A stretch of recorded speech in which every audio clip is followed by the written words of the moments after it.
നമുക്കറിയാമല്ലോ Indo Iranian ബന്ധങ്ങൾ central ഏഷ്യയിലേക്കുള്ള ഒരു കോറിഡോർ എന്ന നിലയിൽ ചബഹാർ തുറമുഖത്തിൻ്റെ വികസനത്തിന് ഇന്ത്യ കൈയച്ച സഹായം ചെയ്തതാണ്. ഇന്ത്യക്ക് വലിയ സ്ട്രാറ്റജിക് ഇൻട്രസ്റ്റ് ഉള്ള ഒരു മേഖലയാണ്.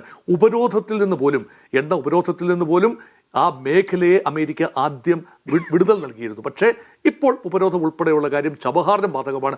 അവിടേക്ക് ആക്രമണം നടന്നിരിക്കുന്നു, ബന്ദർ അബ്ബാസിലേക്ക് ആക്രമണം നടന്നിരിക്കുന്നു, ഖിഷം ഐലൻഡിലേക്ക് ആക്രമണം നടന്നിരിക്കുന്നു. വേണ്ടി വന്നാൽ ഒരുപക്ഷെ ഇറാന്റെ എണ്ണയുടെ 90% കടന്നു പോകേണ്ട ടെർമിനലായ ഖാർഗ് ദ്വീപ് പിടിച്ചെടുക്കും. ഒരു സൈനിക നടപടിയിലൂടെ കരയുദ്ധത്തിലൂടെ ഖാർഗ് ഐലൻഡ് ഒരു ടെസ്റ്റ് ഡോസ് എന്ന നിലയിൽ പിടിച്ചെടുക്കാൻ തങ്ങൾ ഒരുപക്ഷെ മടിക്കില്ല എന്ന സൂചന അമേരിക്ക നൽകുകയും ചെയ്തു. അതിനർത്ഥം ഏതാണ്ട് പൂർണ്ണമായി യുദ്ധ സമാനമായ സാഹചര്യത്തിലേക്ക് നീങ്ങുകയാണ്. അതുമാത്രമല്ല, എയർഫോഴ്സ് വണ്ണിൽ അമേരിക്കൻ പ്രസിഡന്റിന്റെ വിമാനത്തിലിരുന്നു കൊണ്ട് അമേരിക്കൻ പ്രസിഡന്റ് പറയുകയാണ്, ഇറാൻ ഒരു രീതിയിലും വഴങ്ങില്ല.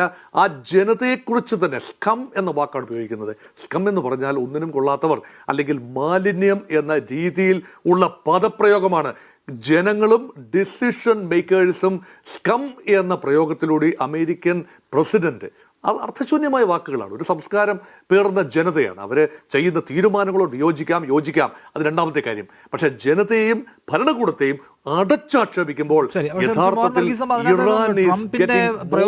വാക്കുകൾ എന്നിവ എടുത്ത് നമ്മൾ അനലൈസ് ചെയ്യാൻ പോയാൽ അദ്ദേഹം ആ നിലയ്ക്ക് ഒരു ക്വാളിറ്റി കീപ്പ് ചെയ്യുന്ന ഒരാളല്ല. ഒരു സ്റ്റേറ്റ്മെൻഷിപ്പ് എന്ന സംഗതിയുടെ ഒരു ക്വാളിറ്റി നിലനിർത്തുന്ന ആളല്ല അദ്ദേഹം വർത്തമാനത്തിലും സമീപനത്തിലും. അതുകൊണ്ട് അത് ഒരുപാട് പറയാനുണ്ടാവും.